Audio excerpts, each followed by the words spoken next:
So Fallout Day 2025 is over, and it was one of the streams of all time for sure. As most people who saw the stream would say, this could have been an email. But that's not to say it was all bad, but it had nothing for us fans to really latch onto and left a bad taste in many mouths like the moldy food in the quarter diner.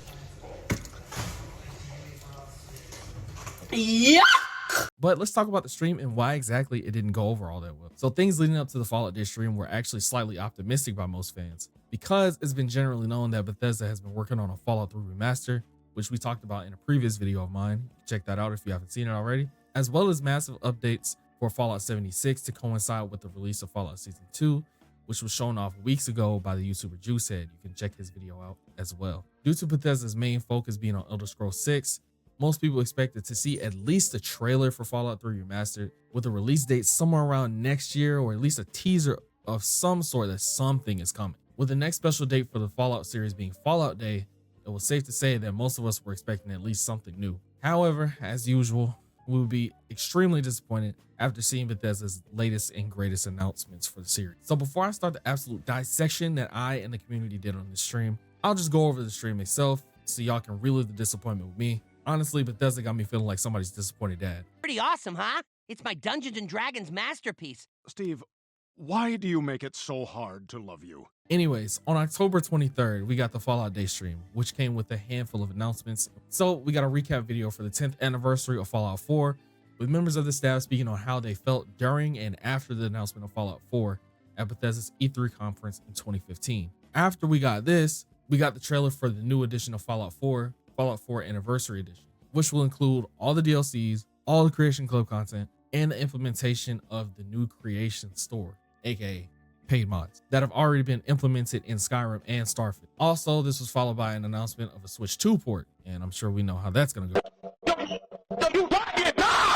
After that, we got probably one of the most disappointing segments in the stream, which is a 1-minute acknowledgement of Fallout New Vegas' 15th anniversary, which was October 19th. Instead of deciding to announce something really special for New Vegas, like a remaster or something, they decided to give us a 15th anniversary edition of the game with a big box PC version, Victor statue, and other bits and bobs. It was a bit of a smack in the face, but we'll get to that later. After the minimal acknowledgement of New Vegas, they spoke about some of the various IRL community events, like the annual Pioneer Saloon Festival in Nevada, which is the location Obsidian took inspiration from to create Good Springs, and other similar fan events. We were then given info about a 10-year anniversary update to Fallout Shelter, which is seasons that are modeled after different vault experiments and challenge you to build standalone seasonal vaults with different encounters and rewards. Afterwards, we were treated to probably the most notable news of the stream, which was the Fallout 76 Burning Springs, which is one of the biggest updates to date for the game. This update adds in a new expansion to the map, featuring a location we have never seen before in the series, Burning Springs, which is southeast Ohio. The update is basically meant to be the content to go with the release of the season 2 of the show. The way it goes with the show is that the ghoul will be a featured character in the new map expansion, and he will be voiced by Walton Goggins, which is dope. In game, the ghoul will be a bounty hunter that will give you player bounties to collect for different rewards. So you'll hunt all types of different creatures, all types of different enemies, and they get stronger as you go on. Another major character of the expansion will be the Rust King, who is basically the king of super mutants, trying to take control of the Burning Springs. The last thing we ended up getting was basically Todd Howard thanking the fans and teasing more is coming by saying, quote, "We are working on even more," unquote, and that they're, quote, "looking forward to the day where they can share that with everybody," unquote. And that was basically the stream. A 2-pack of ass. The fuck are you talking about? That shit stinks.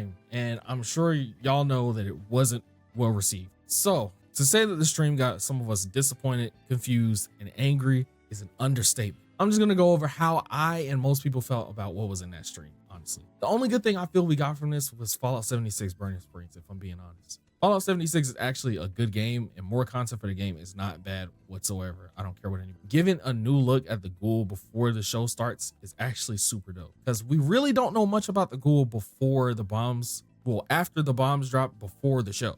So this kind of expands his lore a little. And also having a new location to the franchise is super dope. We've never seen Ohio at all. It's been mentioned in the series before, but we've never seen it. So it's nice to get places that we've never seen in the series officially. This can also lead to more map expansions, like going to Kentucky or Tennessee, or a return to the capital wasteland with fire. So let's talk about the elephant in the room, Fallout 4 Anniversary Edition, right? So if y'all don't know, we knew this was coming. Juicehead actually leaked this months ago from movement on the Fallout 4 Steam data, where things in the Steam DB were getting updated and you can see it in real time. So usually that means something is coming for a game, big update or something like that. And in this case, it was Fallout 4 Anniversary. So because it's a new edition of the game, it might lead to mods breaking yet again, like they did with the new gen update. So it's also going to include the implementation of creations, aka paid mods, which is always controversial. I will say creations works a lot better in something like Starfield because modders are a bit more reluctant to work on the game for free. For example, the Skyrim Together team actually abandoned a Starfield project due to it being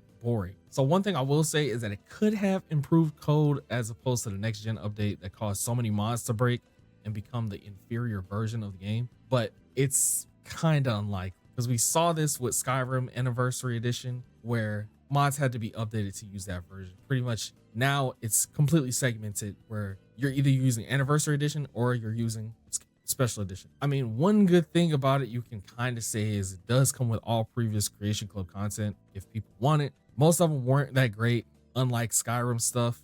Skyrim had a lot of quests, Creation Club content, and a lot of actually pretty cool content in the creation. But a lot of the Fallout 4 stuff was basically just reskins of stuff. Like you get different dog breeds and different skin colors on your weapons and stuff like that. Not to say that there's no quests and stuff in there, but a lot of it was basically like reskins and cosmetic stuff. Also, it might be $50+ compared to the $40 Game of the Year edition. We don't know that that's confirmed or not. We don't know how much it's going to cost, but I can definitely see it being over $50. So let's talk about yet another elephant in the room. New Vegas's 15th anniversary segment was a slap in the face. It felt like, y'all keep talking about New Vegas. Here, take it. Type of moment. It was so nice to have some of the key members of the original team there to acknowledge it. That was pretty dope to get them on there because they're legends. They're still working there and still doing good stuff. New Vegas should honestly be a priority remaster along with Fallout 3 in my opinion. I'm hoping they can do a 3+ New Vegas collective remaster, but that's just wishful thinking on my part.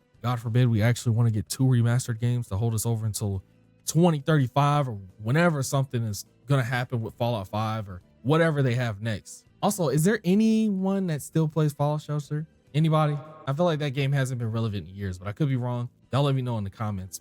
I haven't played Fallout Shelter in years. And speaking of Fallout Shelter, they actually could have given us that online sequel game that's currently a China exclusive, Fallout Shelter Online, but I guess that just makes too much sense. But yeah, let's just keep doing paid mods. That'll get it. Only thing I can really say that was solid was the Fallout 76 up. Even though it's not as popping as it could be, Fallout 76 is a really solid game now. The recent camp update actually made the game so much more fun for me personally, and it makes me want to jump back in the game from time to time, even more than I actually did. Adding on to that with this massive map expansion with parts of the estate we haven't even seen in the series is honestly like so fire. I'm interested to see what this update has to offer and how they can keep building up on the map in 2026 while we keep waiting for Fallout 5 or Fallout 3 Remastered or whatever is coming next. And I mean, ultimately, comments were right. This should have been the email.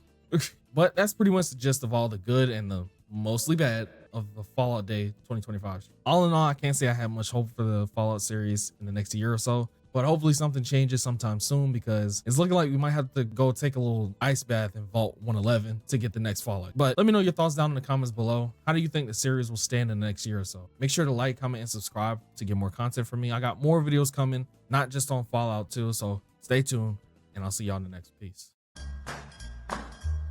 I got spurs that jingle, jangle, jingle, jingle, jangle, and I go right.